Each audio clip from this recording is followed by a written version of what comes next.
Je crois, Seigneur, viens au secours de mon incrédulité. Nous ignorons le nom de cet homme, ce père de famille, qui a adressé ces paroles mémorables à Jésus alors que son fils mourait sous ses yeux. Mais quelle que soit son identité, en Marc chapitre 9, il a exprimé à la perfection un problème qui préoccupe de nombreux chrétiens et qui vous préoccupe peut-être vous-même aujourd'hui. Vous arrive-t-il à vous de douter de l'existence de Dieu ou de douter de sa bonté peut-être lorsque vous passez par une période difficile? Vous arrive-t-il de douter de la véracité de l'Évangile ou de la réalité de votre conversion? Vous êtes-vous déjà demandé, est-ce que je ne suis pas en train de me bercer d'illusions en croyant ce que la Bible dit? Sur quoi repose au fond ma foi? D'ailleurs, est-il normal pour un croyant de douter? Avez-vous peur d'en parler peut-être de vos doutes autour de vous, dans l'Église, par crainte des réactions que vous pourriez rencontrer? Mon but aujourd'hui est de vous donner quelques clés pour comprendre ce qu'est le doute et comment y faire face dans votre vie. Et s'il y a une chose dont je suis absolument sûr, c'est que ce sujet nous concerne tous, ou en tout cas devrait tous nous concerner. Voilà ce que le pasteur Martyn Lloyd-Jones explique. Les exemples ne manquent pas, dit-il, à la fois dans la Bible et l'histoire de l'Église, de grands hommes de Dieu souvent assaillis par le doute. Si quelqu'un n'a jamais été troublé par le doute, irais-je même jusqu'à dire, il ferait peut-être bien d'examiner les fondements de sa foi et de s'assurer qu'il ne se repose pas sur une fausse paix et une certaine crédulité fumeuse. Qu'est-ce qu'il dit? Il dit, si vous estimez que ce sujet du doute ne vous concerne pas parce que vous avez une grande foi, prenez garde. Prenez garde. Il se pourrait que votre foi ne repose que sur du vent. Votre enthousiasme et votre confiance cachent peut-être des fondations très très fragiles. Et si vous ne faites rien, lorsque la réalité de la vie vous rattrapera, votre foi s'effondrera en un instant. Cela dit, j'ose espérer que nous avons tous assez de lucidité sur nous-mêmes et assez d'honnêteté pour reconnaître qu'il nous arrive de douter, sans savoir toujours pourquoi ni comment y faire face, que nous avons parfois même peur d'en parler en fait, alors que le doute, tout le monde y passe. Comme Martyn Lloyd-Jones l'explique, les exemples ne manquent pas, à la fois dans l'histoire de l'Église et dans la Bible, de grands hommes ou de grandes femmes de Dieu assaillis par le doute. Et c'est ce qu'on va voir maintenant en lisant un passage dans l'Évangile selon Matthieu, chapitre 11, avec celui que Jésus décrit comme le plus grand de tous les hommes, Jean-Baptiste, dont Jésus dit que parmi ceux qui sont nés de femmes, il ne s'en est pas levé de plus grand que lui. Jean-Baptiste, pourtant, a douté. En Matthieu 11, verset 2, écoutez, et à partir de ce passage que je vais lire maintenant, mais aussi en étudiant d'autres passages, nous allons essayer de faire deux choses ensemble. Nous allons essayer de comprendre le doute et nous allons essayer d'apprendre à le combattre. Ce sera les deux points. Mais premièrement, lisons Matthieu 11, versets 2 à 6. Or, Jean-Baptiste, dans sa prison, avait entendu parler des œuvres du Christ. Et il envoya dire par ses disciples, « Es-tu celui qui doit venir, ou devons-nous en attendre un autre ?» Jésus leur répondit, « Allez annoncer à Jean ce que vous entendez et voyez. Les aveugles recouvrent la vue, les boiteux marchent, les lépreux sont purifiés, les sourds entendent, les morts ressuscitent, et la bonne nouvelle est annoncée aux pauvres. Heureux celui pour qui je ne serai pas une occasion de chute. » Essayez de vous mettre un instant à la place de Jean-Baptiste. Et s'il s'était trompé? Des faux messies, il y en avait beaucoup en Israël à cette époque, et si Jésus n'en était qu'un de plus? Voilà Jean-Baptiste qui croupit dans sa prison, il est sur le point d'être exécuté, mis à mort, mais être exécuté au nom de la justice pour une grande cause, pour le Messie d'Israël, ça il pouvait le supporter. Mais on comprend bien, il lui était insoutenable de penser qu'il avait pu se tromper à propos de Jésus. Sa seule mission avait été de préparer le chemin du Seigneur. S'il s'était trompé là-dessus, son ministère, mais sa vie tout entière aurait été vain. Et alors, on le voit ici, depuis le cœur des ténèbres de sa prison, Jean-Baptiste envoie ses disciples exprimer ses doutes au Seigneur. « Es-tu celui qui doit venir ou devons-nous en attendre un autre ?» Jean-Baptiste va nous aider à répondre à notre première question. Qu'est-ce que le doute? Premièrement, Qu'est-ce que le doute? La Bible répond de façon équilibrée à cette question. En fait, la compréhension qu'elle offre du doute est si équilibrée, si nuancée, qu'elle en est absolument unique. Parce que vous voyez, face au doute, les gens ont généralement l'une ou l'autre de deux attitudes contraires. Soit on doute de tout, soit on doute de rien. Dans la société en général, les gens doutent de tout, par principe. On peut être sûr de rien, pense-t-il, tous les points de vue se valent de toute façon, à chacun sa vérité. Nous devons simplement être ouverts et tolérants parce que la seule chose dont nous puissions être certains, c'est qu'il n'y a pas de certitude. Belle logique, n'est-ce pas? Mais voilà l'esprit du temps, nous vivons à l'ère du scepticisme, on doute de tout. Dans l'Église, en revanche, souvent le moindre doute émis est très mal perçu. Combien de fois j'ai vu personnellement dans le groupe de jeunes d'une église ou dans les groupes bibliques universitaires, quelqu'un poser une vraie question, émettre un doute sincère à propos de la Bible ou de ce qui était enseigné, ou un doute peut-être sur la réalité de sa propre conversion, et on lui répond « Pourquoi est-ce que tu doutes? Il faut avoir la foi, ne réfléchis pas trop, crois seulement. » Il est surprenant, je trouve, de voir combien les chrétiens n'aiment pas parler du doute, voire préfèrent ne pas y penser. Pourquoi? Difficile à dire. Avons-nous peur peut-être qu'en admettant nos doutes, nous mettions notre foi en danger? Est-ce qu'on sent notre foi fragile et on craint en grattant la surface de découvrir qu'elle ne repose sur aucun fondement? Peut-être. Extérieurement, en tout cas, on ne doute de rien. Et le moindre doute émis est très mal vu, comme une trahison ou une insulte envers Dieu. Comment oses-tu douter? Il faut avoir la foi. Mais remarquez que Jésus ne réagit pas ainsi au doute de Jean-Baptiste. Lorsque Jean lui demande « Es-tu celui qui doit venir? Seigneur, j'ai de la difficulté à croire. Es-tu celui qu'on attend ?» Jésus ne répond pas « Comment oses-tu douter? Il faut avoir la foi. Après tout ce que Dieu t'a montré de moi, comment oses-tu » Non, c'est pas ce que Jésus dit. Jésus répond aux disciples de Jean « Allez annoncer à Jean ce que vous entendez et voyez. Les boiteux marchent, les sourds entendent. » Jésus comprend la question de Jean-Baptiste, il entend ses doutes et il les reçoit. Mais en même temps, remarquez que Jésus ne cautionne pas le doute pour autant, il ne l'encourage pas, puisqu'il ne se contente pas d'entendre la question de Jean-Baptiste, il y répond. Il lui dit, en quelque sorte, « Regarde Jean-Baptiste, ouvre les yeux, réfléchis, les boiteux marchent, les sourds entendent. Est-ce que ce ne sont pas des preuves, ça, que je suis celui qui doit venir, qu'il ne faut pas en attendre un autre ?» En bref, Jésus montre une attitude à l'égard du doute beaucoup plus équilibrée que ce que nous avons l'habitude de voir dans le monde ou dans l'Église. Il ne voit pas le doute d'un œil aussi positif ni aussi négatif que nous avons l'habitude de le voir. Il est nuancé. Pourquoi? Comment expliquer ça? La raison pour laquelle la Bible est si nuancée à l'égard du doute, c'est parce que le doute peut être le signe d'un esprit ouvert, comme il peut être le signe d'un esprit fermé. Il peut être une marque de foi, si vous voulez, une foi vacillante, certes, mais une marque de foi quand même, comme il peut être une marque d'incrédulité. L'exemple le plus frappant de cela se trouve dans l'Évangile selon Luc au chapitre 1. Je ne sais pas si vous vous rappelez comment en Luc 1, on trouve deux récits quasiment identiques. On a l'annonce de la naissance de Jean-Baptiste à son père Zacharie et l'annonce de la naissance de Jésus à sa mère Marie. Et c'est intéressant de comparer ces deux récits. Voilà d'abord l'ange Gabriel qui se présente à Zacharie et qui lui dit quelque chose d'improbable. C'est pas impossible, c'est improbable. Sa femme Élisabeth, qui est stérile et très âgée, aura un fils. Comment Zacharie réagit-il? Il doute. Verset 18, il dit « À quoi le saurais-je, car je suis vieux et ma femme est d'un âge avancé ?» Autrement dit, comment saurais-je que cela est vrai? J'y crois pas à ton histoire, Gabriel. Et que fait alors l'ange Gabriel? Il le condamne. Verset 20. « Voici, dit-il, tu seras muet, et tu ne pourras parler jusqu'au jour où cela se produira, parce que tu n'as pas cru à mes paroles qui s'accompliront en leur temps. » L'ange Gabriel condamne le doute de Zacharie. Maintenant, prenons le deuxième récit. Voilà l'ange le même qui se présente à Marie et qui lui dit quelque chose d'impossible, cette fois pas improbable, impossible. Elle qui est vierge va donner naissance au Fils de Dieu. Comment Marie réagit-elle? Elle doute, elle aussi. Verset 34. Marie dit à l'ange, « Comment cela se produira-t-il puisque je ne connais pas d'homme ?» Et que fait alors l'ange Gabriel? Est-ce qu'il la punit? Est-ce qu'il la condamne comme Zacharie?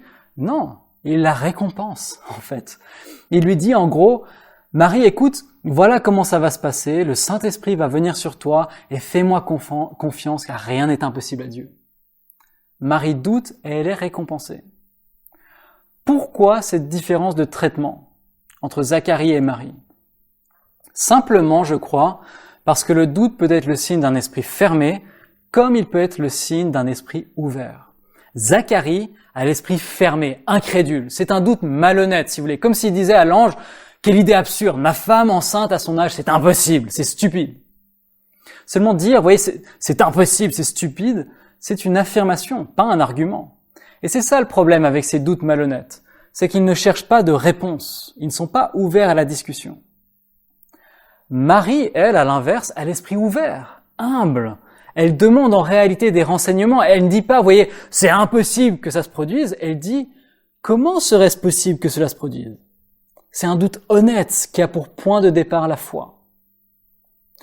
Et cette histoire, vous voyez, nous permet de faire une distinction absolument cruciale entre doute et incrédulité. La Bible fait clairement la différence entre les deux, même si cette différence n'est pas toujours facile à cerner. Qu'est-ce que le doute? Douter, c'est se poser des questions ou exprimer des incertitudes, mais avec pour point de départ la foi. Vous croyez, mais vous rencontrez des difficultés avec ce que vous croyez, ou vous avez des questions. Et c'est pourquoi le doute n'est pas forcément l'expression de notre péché, c'est parfois juste l'expression de notre finitude. Nous sommes des êtres humains fragiles et faibles, nous ne savons pas tout, nous ne comprenons pas tout, et nous avons parfois envie de dire avec Marie, « Comment, Seigneur? Je comprends pas. Pourquoi? Je fais confiance, mais je comprends pas ce que tu es en train de faire. » En revanche, qu'est-ce que l'incrédulité? On le voit avec Zacharie. L'incrédulité, c'est la décision de ne pas avoir foi en Dieu. C'est donc toujours l'expression de notre péché. En bref, vous l'aurez compris, si la foi et l'incrédulité s'excluent mutuellement, foi et doute ne sont pas incompatibles. Au contraire. Laissez-moi prendre juste une illustration pour clarifier ce qu'on vient de voir. Imaginez un pilote de Formule 1 qui tremble de peur à l'idée de prendre un virage à plus de 200 km/h. Est-ce que l'on dirait de ce pilote qu'il n'est pas courageux? Non. Pourquoi? Mais parce que le propre du courage, ce n'est pas de ne pas avoir peur, mais c'est de dominer sa peur. Dans son cas, en se rappelant que sa voiture est capable de rouler à cette vitesse, que ses mécaniciens sont fiables, le courage sera de dominer sa peur et même de s'en servir pour passer le virage à cette vitesse en prenant des risques calculés. Autrement dit, le contraire du courage, ce n'est pas la peur, c'est quoi? C'est la lâcheté.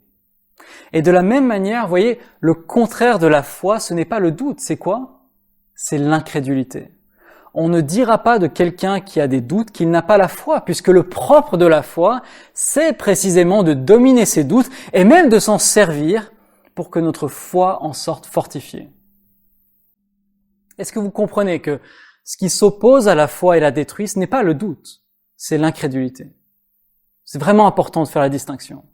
Alors, je sais, dans la pratique, la distinction n'est pas toujours aussi claire. La frontière entre doute et incrédulité est souvent très floue. Mais sur le plan théorique au moins, la distinction entre doute et incrédulité est claire, très claire. Elle est utile et elle est valide. Elle est biblique. Donc c'est important de la faire, cette distinction. Quelle est l'implication concrète de cela pour nos vies? C'est-à-dire, quelle doit être notre attitude alors face au doute? Notre attitude doit être nuancée, elle aussi. Il est tout aussi faux de condamner le doute que de le cultiver. Pourquoi ne faut-il pas le condamner d'abord? Il ne faut pas condamner le doute, non seulement parce qu'il n'est pas toujours mauvais, il n'est pas forcément l'expression de notre péché, mais aussi parce qu'il a un effet bénéfique pour le chrétien. Et voilà pourquoi. Pensez aux anticorps que nous avons dans l'organisme. Le doute dans le cœur du croyant fonctionne un peu comme des anticorps dans l'organisme humain. Est-ce que vous êtes tombé malade cet hiver ou l'hiver dernier? Est-ce que vous avez attrapé un rhume ou une grippe? Si ce n'est pas le cas, vous savez comme moi que c'est entre autres parce que notre organisme a un système de défense très performant. Lorsqu'une bactérie entre dans l'organisme, notre organisme se met à fabriquer des anticorps pour combattre cette bactérie. Et à force de fabriquer des anticorps, c'est-à-dire au fil du temps et des attaques, notre organisme acquiert une grande résistance, de sorte que Quand une bactérie plus virulente, un virus, nous attaque, notre corps est prêt à se défendre, ce qui nous évite de tomber malade. Voilà à quoi servent les anticorps, n'est-ce pas? Eh bien, le doute, c'est un peu pareil. Si en tant que chrétien, vous ne prêtez pas attention aux doutes qui surgissent parfois dans votre esprit, mais que vous les balayez simplement du revers de la main en disant « mais réfléchis pas trop, crois seulement », si vous faites ça, votre foi ressemblera à un organisme sans anticorps. Tout à coup, vous allez passer par une crise de foi plus profonde et vous serez démunis. Si vous êtes trop occupé ou trop indifférent pour vous poser des questions difficiles sur ce que vous croyez ou les raisons que vous avez de croire ce que vous croyez, quand l'épreuve va frapper, ou que vous serez confronté aux questions difficiles d'un non-croyant, vous serez perdu. À l'inverse, si vous soumettez votre foi à l'épreuve du doute, vous serez prêt à vous défendre lorsque vous passerez par des crises plus graves. Vous comprenez, le doute peut être bénéfique parce que il nous permet d'arriver à une plus grande assurance de la foi. Mais ce n'est pas pour autant qu'il est bénéfique de rester dans un état de doute. Vous voyez, il est tout aussi faux de condamner le doute que de le cultiver. Quelqu'un a décrit le doute comme une douleur de croissance de la foi. Est-ce que vous savez ce qu'est une douleur de croissance? Si vous êtes parent, vous devez savoir ce que c'est. Ce sont des douleurs que ressentent certains jeunes enfants pendant leur croissance. Quelle est leur origine? On ne sait pas trop en fait. Peut-être que les os grandissent trop vite et que du coup les muscles et les tendons sont étirés, ça expliquerait les douleurs. On ne sait pas en fait. Mais bref. Ces douleurs de croissance sont dérangeantes, mais elles sont pas graves. Elles sont même plutôt bonnes, en fait, parce qu'elles indiquent que le corps est en train de grandir, que votre enfant se développe, et petit à petit, ces douleurs vont diminuer. Il n'y a rien d'inquiétant. Ce qui serait inquiétant, c'est si les douleurs persistaient. Et c'est un peu pareil avec le doute. Le doute permet à votre foi de grandir. La foi se développe dans la résolution du doute, et petit à petit, la foi se fortifiant, les doutes vont diminuer. Il n'y a rien d'inquiétant. Ce qui serait inquiétant, c'est si les doutes persistaient. Nos doutes sont vraiment, vous voyez, comme les douleurs de croissance de la foi. Ils peuvent être bénéfiques pour renforcer notre foi, mais ils sont appelés à diminuer à mesure que notre foi est nourrie et qu'elle est exercée.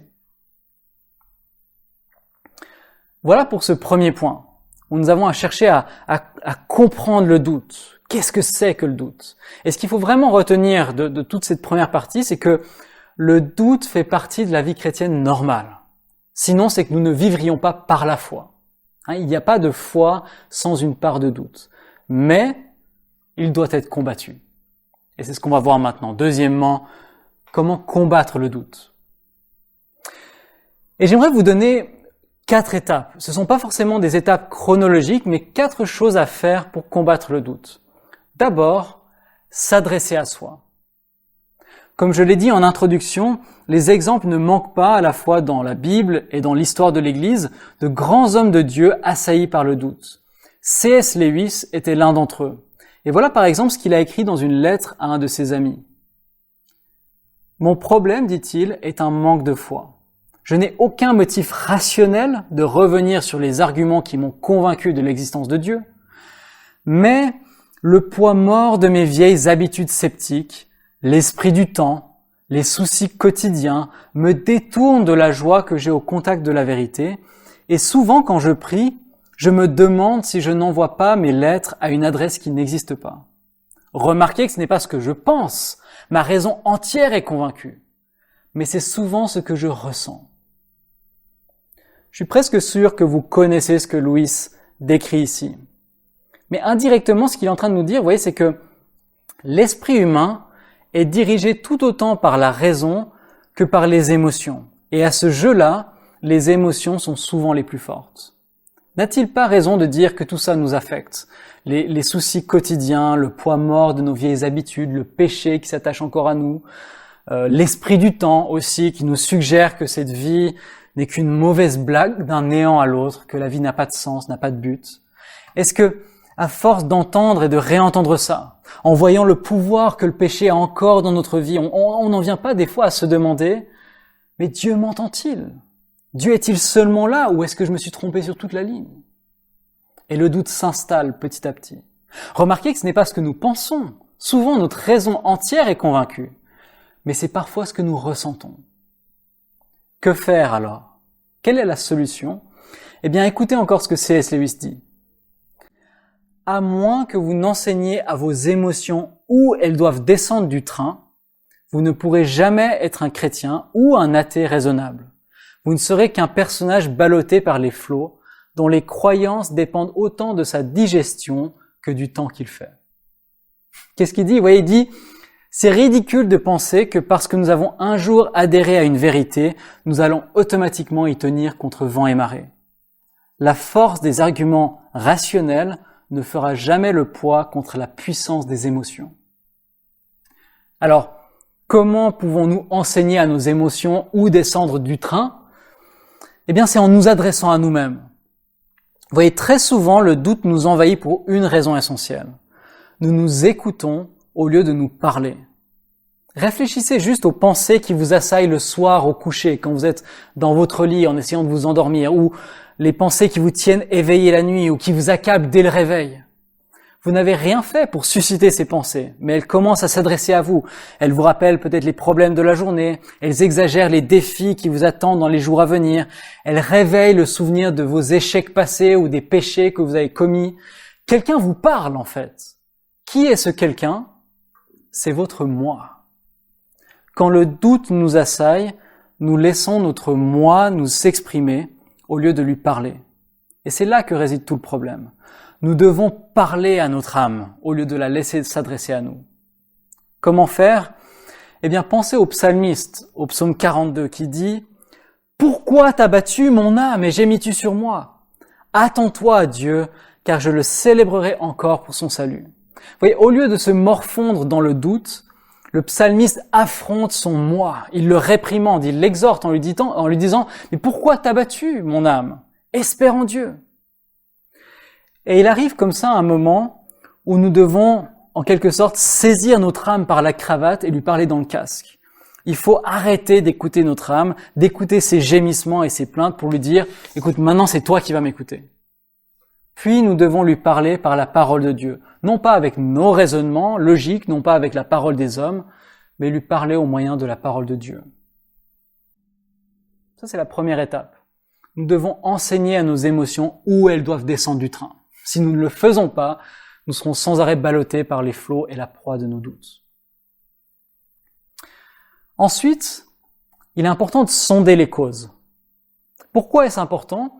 Parce que le doute ne surgit pas de nulle part dans notre esprit. Il a en général une cause plus ou moins facile à identifier.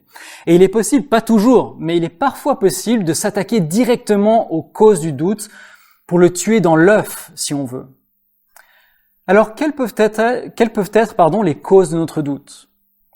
D'abord, il peut y avoir des causes physiques. Solitude, fatigue, maladie. C.S. Lewis, dont je parlais tout à l'heure, a admis qu'il n'était jamais en proie au doute, sauf dans une chambre d'hôtel, seul et loin de sa famille.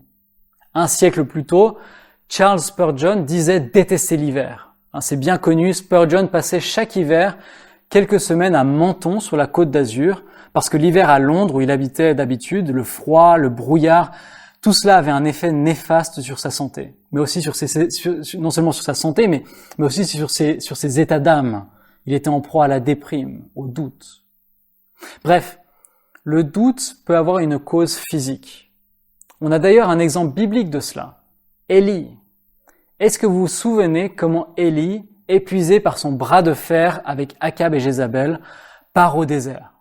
Il est épuisé, déprimé, à bout physiquement, émotionnellement épuisé, et il se met à douter et il dit « C'en est trop, Seigneur, tout Israël t'abandonne, je suis seul, à quoi ça sert de continuer? Mets-moi à mort, prends-moi la vie. » Ce qui est intéressant dans cette histoire, c'est le remède que Dieu apporte au doute d'Élie. Quel est ce remède? Est-ce que Dieu lui donne un petit verset biblique en lui disant « Vas-y, lis ça, médite pendant la nuit et prie toute la nuit et demain tu verras, tes doutes auront disparu » Non. Il ne lui donne pas un verset biblique. Il lui donne un repas et du repos. En 1 Roi 19, nous lisons « Soudain, un ange toucha Élie et lui dit « Lève-toi et mange. » Il regarda et aperçut près de sa tête un gâteau et une cruche d'eau. Il mangea et but, puis se recoucha. Et en fait, ce n'est qu'après qu'Élie ait pris 2 repas et qu'il ait eu une bonne nuit de sommeil, alors et alors seulement, Dieu vient lui parler et le met face à ses erreurs. N'est-ce pas intéressant? Le danger, vous voyez, c'est parfois d'hyper-spiritualiser nos doutes et d'oublier que parfois le remède le plus spirituel, c'est aussi le remède le plus pratique. Si quelqu'un doute parce qu'il est fatigué, le meilleur remède n'est pas de passer la nuit dans la prière, mais c'est de dormir. Si quelqu'un doute parce qu'il se sent seul, déprimé, épuisé, il a peut-être avant tout besoin d'exercices physiques, d'une promenade, d'un bon repas avec des amis et d'une soirée à regarder un film. C'est pas être trivial que de dire ça, c'est reconnaître notre humanité. Nous avons été créés corps et âme, et nous ne pouvons pas les dissocier. Nos doutes peuvent avoir une cause physique. Ensuite, ils peuvent avoir une cause psychologique, c'est-à-dire qu'ils peuvent être liés à notre tempérament. Par exemple, Martin Lloyd-Jones, que j'ai déjà cité, écrit ceci. Certains croyants, dit-il, semblent particulièrement vulnérables aux doutes, sans être pour cela moins spirituels. Certains parmi les chrétiens les plus notoires appartiennent en effet à la catégorie des introvertis. En général, les extravertis témoignent de plus de superficialité. Les introvertis, eux, ont sans cesse tendance à s'analyser, à tout disséquer, à retourner en arrière et à entretenir des doutes. Est-ce que vous voyez ce qu'il dit? Alors, mon but n'est pas d'exagérer les différences de profil psychologique. Je pense qu'on a parfois tendance à en faire trop, à faire de notre tempérament une excuse pour certains péchés, ce qui ne l'est jamais. Notre tempérament explique pourquoi nous sommes plus sujets à certains péchés qu'à d'autres, mais il ne l'excuse jamais. Néanmoins, nous avons des tempéraments différents. Est-ce que vous êtes à l'aise pour amorcer une conversation et vous aimez être au centre de l'attention? Vous êtes plutôt extraverti si c'est le cas. À l'inverse, est-ce que vous êtes plutôt discret et vous préférez écouter que parler et analyser et tout disséquer? Vous êtes plutôt introverti si tel est le cas. Et vous aurez sans doute plus tendance à avoir des doutes qu'un extraverti. Ce n'est pas que vous êtes moins spirituel, c'est juste votre tempérament. Qu'est-ce que ça nous apprend? Ça nous apprend que nous ne sommes pas égaux face aux doutes. Certains parmi nous, de par leur tempérament ou leurs expériences de vie, leur contexte familial, seront plus facilement sujets aux doutes que d'autres. Et qu'est-ce que ça implique alors pour les autres, ceux qui doutent peut-être moins facilement? Ayons de la compassion. Il est facile de juger. Quand quelqu'un est souvent la prise au doute, c'est facile de le juger. Mais Dieu nous dit en Jude, verset 22, « Ayez pitié de ceux qui doutent. Ne vous avisez même pas de penser que vous êtes meilleur qu'eux. Nous ne sommes pas égaux face au doute. » Quant à vous qui êtes d'un tempérament plus introspectif, facilement en proie au doute, je vous encourage à suivre l'exemple de Martin Luther. Luther était quelqu'un de très tourmenté. Et quel était son remède? C'était de s'entourer d'amis. Pourquoi? Parce qu'il avait besoin de quelqu'un pour le sortir de son introspection morbide et lui rappeler les vérités simples de l'Évangile. Luther écrit ainsi, « Je préfère de loin avoir la compagnie d'un simple garçon d'écurie qui croit en Dieu, plutôt que d'être seul pour affronter mes doutes. » Voilà quelqu'un qui connaissait son tempérament et dont nous pouvons nous inspirer, parce que nos doutes peuvent avoir des causes psychologiques. Et enfin, rapidement, nos doutes peuvent aussi avoir une cause spirituelle. Je pense ici aux péchés que nous tolérons dans notre vie. Si l'on ne fait rien, le doute va nous envahir, c'est certain. Suis-je vraiment chrétien? L'évangile est-il vraiment réel s'il a tellement peu d'impact dans ma vie? Peut-être l'évangile n'est-il tout simplement pas fait pour moi? Je ne suis pas à la hauteur. Comment Dieu pourrait-il m'accepter après ce que j'ai fait? Tous ces doutes, voyez, ont une cause, un péché dont nous ne nous sommes pas repentis. Le psalmiste dit au psaume 32, « Tant que je me suis tu, mes os se consumaient, je gémissais toute la journée. Mais je t'ai fait connaître mon péché, je n'ai pas couvert ma faute, et toi tu as enlevé la faute de mon péché. Heureux l'homme dont la transgression est enlevée et dont le péché est pardonné. » Nos doutes, voyez-vous, peuvent avoir une cause spirituelle. Si vous tolérez un péché dans votre vie, que vous ne vous en repentez pas réellement, ça sert à rien de combattre directement vos doutes, ils ne s'en iront pas. Attaquez-vous directement à la cause, c'est-à-dire repentez-vous, renoncez au péché et vous pourrez dire avec le psalmiste « Heureux l'homme dont la transgression est enlevée ». Bref, la solitude, l'épuisement, un tempérament introspectif, un accident même, un péché non repenti, une longue maladie, etc.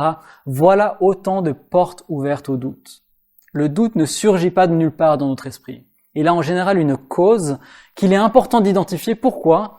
Parce qu'il est parfois possible, comme je l'ai déjà dit, de s'attaquer directement aux causes du doute. Par un repas et une nuit de repos, par la présence d'un ami, par la repentance, et ainsi de suite. Sonder les causes, c'est important. Ensuite, prochaine étape, saisir le problème. Et je l'entends de deux manières. Saisir le problème dans le sens de comprendre le problème, quel type de doute m'assaille, mais aussi saisir le problème à bras-le-corps, s'en emparer et y répondre. Alors, d'après moi, il y a 3 grandes familles de doutes.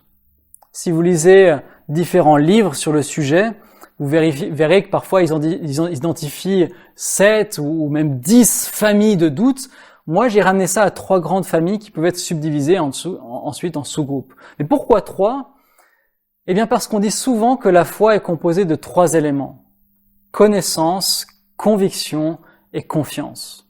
Pour avoir la foi, il faut connaître Jésus, savoir qui il est, qu'il est le Fils de Dieu, le Sauveur du monde. Mais ça ne suffit pas, il faut aussi être convaincu que tout cela est vrai. Mais surtout, il faut avoir, troisièmement, la confiance que tout cela est vrai pour vous concernant, que Jésus n'est pas juste le Sauveur du monde, mais votre Sauveur, que vous avez besoin de son salut et que lui seul peut vous sauver. Et le doute agit sur ces 3 niveaux. Vous voyez, la connaissance, la conviction, la confiance. Vous pouvez avoir des doutes vis-à-vis de l'évangile, dû à un manque de connaissance. Vous pouvez avoir des doutes vis-à-vis de soi, de vous-même, dû à un manque de conviction. Et vous pouvez avoir des doutes vis-à-vis de Dieu, dû à un manque de confiance. D'abord, vous pouvez avoir des doutes vis-à-vis de l'évangile. Cette première sorte de doute est un doute plus intellectuel. Et je me souviens ici d'un ami qui était enthousiaste pour le Seigneur, que son pasteur avait mis en garde par contre, parce qu'il voyait que sa foi ne reposait pas sur grand-chose. Mon ami enthousiaste est parti à l'université sans prendre le temps de réfléchir à ce qu'il croyait et aux raisons qu'il avait de croire ce qu'il croyait. Et il s'est fait des amis non chrétiens qui naturellement lui ont demandé des preuves historiques de l'existence de Jésus et pourquoi il croyait que les histoires de la Bible ne sont pas des contes de fées, mais des faits historiques. Et ne sachant pas quoi répondre, le doute s'est installé. La Bible est-elle fiable ? Jésus est-il vraiment ressuscité ? En avons-nous des preuves ? Comment savoir que Jésus a existé ? Etc. Bien plus tard, j'ai appris que mon ami avait abandonné la foi et qu'il ne se considérait plus comme chrétien. Mais tant de doutes intellectuels, vous voyez, qui auraient pu être surmontés. Comment ? Par un examen des fondements rationnels de la foi. Pensez à l'histoire de Thomas, celui qu'on appelle parfois l'apôtre du doute, en Jean chapitre 20. Cette histoire est souvent très très mal comprise. Souvenez-vous, voilà Thomas qui doute de la résurrection de Jésus. Intellectuellement, il n'y croit pas. Il dit, si je vois pas dans ses mains la marque des clous, je ne croirai pas qu'il est ressuscité.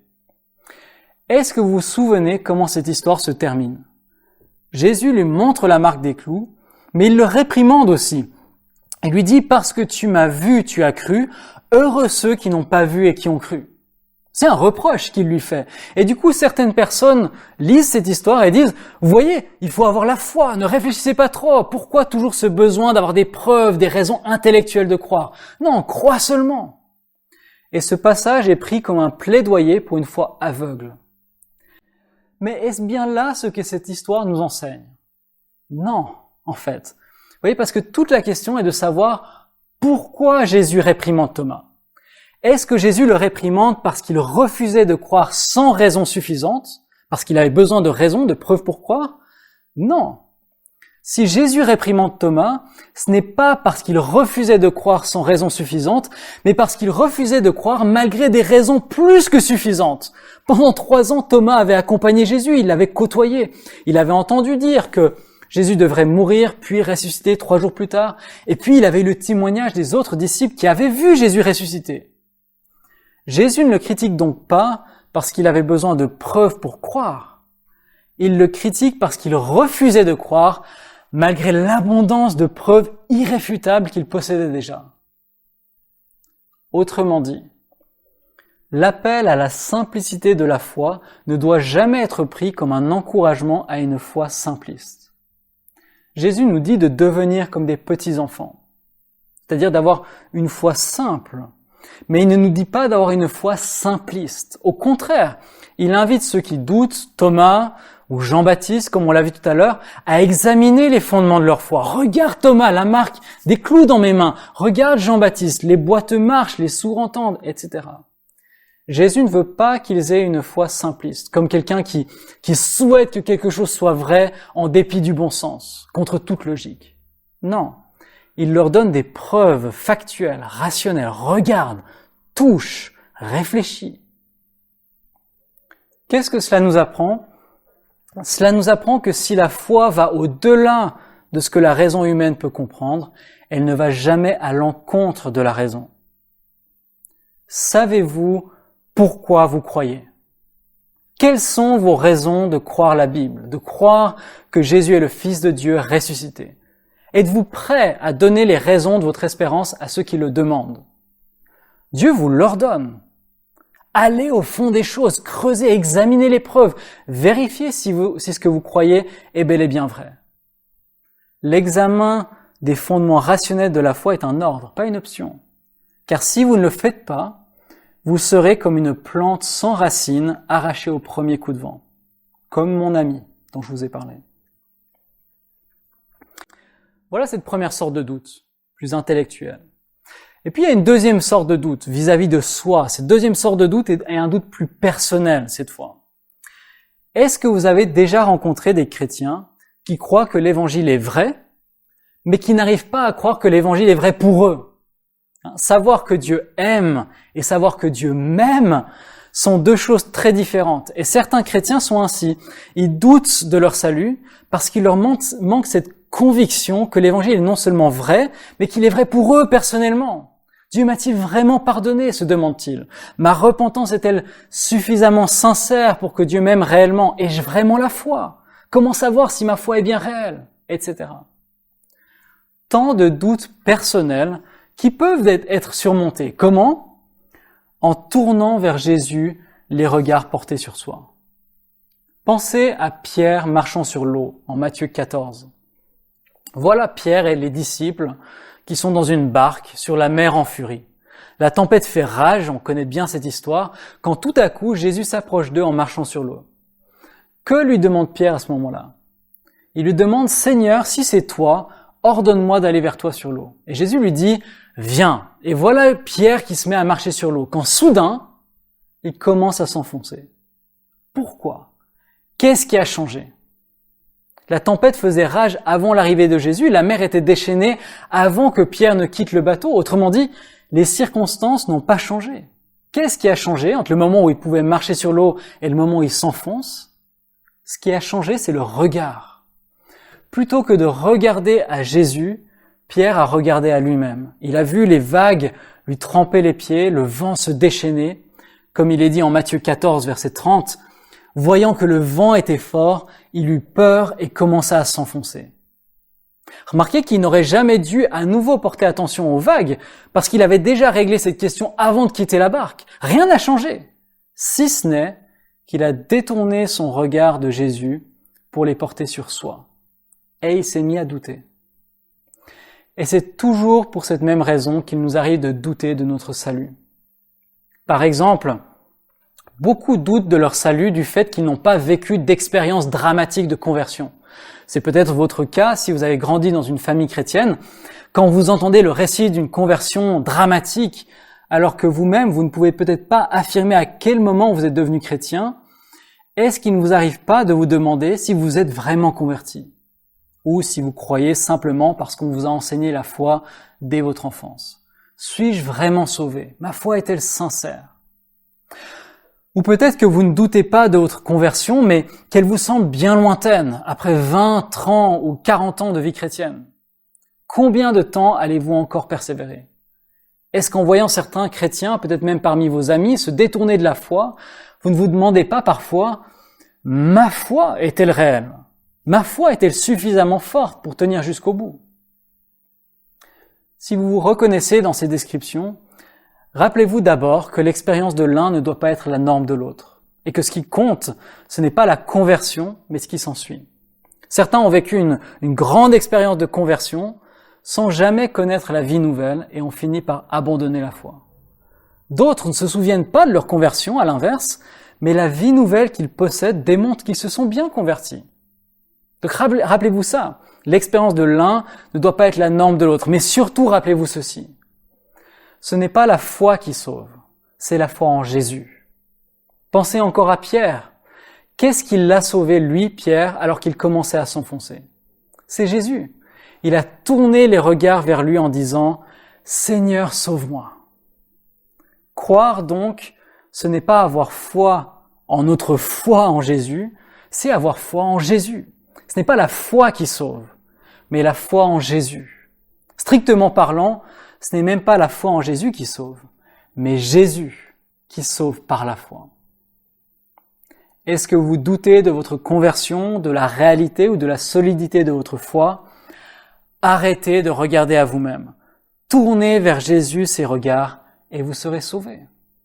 Écoutez ce que Charles Spurgeon dit. L'œuvre du Saint-Esprit consiste à tourner sans cesse nos regards vers Jésus. À l'opposé, Satan cherche continuellement à ramener notre regard sur nous-mêmes au lieu de Christ. Mais nous ne trouverons jamais le bonheur en regardant nos prières, nos œuvres ou nos sentiments. Ce que Jésus est sert de repos pour l'âme, et non ce que nous sommes. Si nous voulons obtenir immédiatement la victoire sur le doute et jouir de la paix avec Dieu, il nous faut avoir les yeux fixés sur Jésus. Voilà pour cette deuxième sorte de doute, des doutes vis-à-vis de soi. Et puis il y a une troisième famille, des doutes vis-à-vis de Dieu. Et cette troisième sorte de doute est un doute plus existentiel. À quoi ce doute ressemble-t-il et comment le combattre? Je vous propose de répondre à ces questions en méditant sur l'histoire de Noémie en Ruth chapitre 1. Est-ce que vous vous souvenez de l'histoire de Noémie qui avait perdu son mari et ses 2 filles dans un pays étranger et qui décide de rentrer chez elle à Bethléem accompagnée seulement de sa belle-fille Ruth? Elle a tout perdu, Noémie. Elle est veuve, elle est pauvre. Et voilà ce qu'elle dit aux femmes de Bethléem lors de son retour. Écoutez bien. « Ne m'appelez pas Noémie, dit-elle, appelez-moi Mara, ce qui signifie amère, car le Tout-Puissant m'a rendu la vie bien amère. Comblé j'étais parti, vide l'Éternel me ramène. Pourquoi m'appelez-vous Noémie? Le Tout-Puissant m'a fait du mal. Je reviens vide. » Et nous, on lit ça, on a envie de dire, vide? Vraiment? Si vous connaissez la fin de l'histoire, vous savez qu'elle ne rentre pas vide. D'ailleurs, les femmes de Bethléem ont dû le lui dire en pointant Ruth du doigt. C'est qui ça alors? Si tu rentres vide, elle, c'est qui? Mais est-ce que Noémie le voit ça, qu'elle ne rentre pas vide? Non. Pourquoi? Parce qu'elle ne voit pas ce que Dieu est en train de faire dans sa vie. Elle a une idée de la façon dont les choses doivent se passer, à sa manière, selon son plan. Et quand les choses tournent mal, plutôt que de dire « Dieu m'aime, il sait ce qu'il fait, même si je ne comprends pas », elle dit « Ça y est, Dieu m'a abandonné, Dieu est contre moi ». Et n'est-ce pas vrai que nous réagissons souvent comme elle, même dans des situations bien moins dramatiques? C'est ce qui s'appelle faire de la théologie par le trou de serrure. Qu'est-ce que c'est que ça? Faire de la théologie par le trou de serrure? Eh bien, est-ce que vous vous êtes déjà retrouvé derrière une porte close avec l'irrépressible envie de savoir ce qui se passe à l'intérieur? Qu'est-ce qu'on fait dans ces cas-là? On regarde par le trou de la serrure. C'est pratique, mais c'est trompeur aussi de regarder par le trou de la serrure. Pourquoi? Parce que peut-être qu'on voit une personne, mais pas son visage. Alors qu'est-ce qu'elle dit? Quelle est son expression? On ne le sait pas. Et puis, est-ce qu'il y a une deuxième personne cachée derrière la porte, ou une troisième? Qui sont-elles? Et on élabore des hypothèses complètement folles.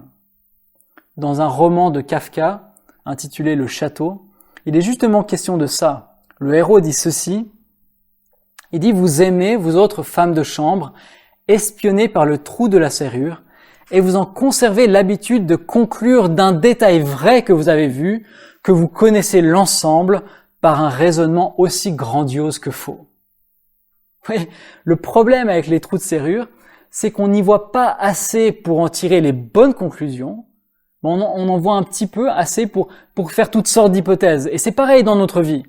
On a une vue partielle des voies de Dieu. Et plutôt que de suspendre notre jugement et de dire « Dieu sait, il y a une raison pour son silence, pour ce qu'il est en train de me faire vivre », nous nous entêtons à vouloir percer le mystère. Et c'est là que nos conclusions erronées nous amènent à une image tellement faussée de Dieu que nous finissons par douter de lui. Dieu se préoccupe-t-il vraiment de moi? Pourquoi moi? Suivre le Seigneur ne m'a-t-il pas rapporté que de la peine dernièrement? Etc. Que devons-nous faire face à de tels doutes existentiels? Nous devons suspendre notre jugement. C'est ce que l'histoire de Noémie nous apprend en fait. Vous voyez, le livre de Ruth est extraordinaire. Si vous le comparez avec d'autres livres de la Bible, qu'est-ce qui vous frappe? Qu'est-ce qu'il y a d'extraordinaire dans le livre de Ruth? Ce qu'il y a d'extraordinaire dans ce livre, c'est qu'il n'y a rien d'extraordinaire, justement, ou de miraculeux. Il n'y a pas de rêve ou de vision, pas d'intervention surnaturelle de Dieu ou d'ange qui apparaît, pas de réponse spectaculaire aux prières. Vous avez juste une vieille femme et sa belle-fille, un homme dans son champ, 3 enterrements, un mariage, une naissance, la vie, quoi. La vie ordinaire de gens comme vous et moi. Mais sous cette apparence banale, d'un quotidien monotone et difficile, Dieu est toujours là. Toujours à l'œuvre pour le bien de son peuple. Et c'est par petites touches tout au long de l'histoire de Noémie que l'on voit ça. Il nous est dit par exemple que Ruth s'en alla glaner dans un champ et il se trouva que le champ appartenait à Boz, qui était de sa famille. On pourrait dire le hasard faisant bien les choses. Et à peine plus loin, il nous est dit qu'il se trouva que Boz vint ce jour-là dans son champ. Le hasard faisant à nouveau bien les choses.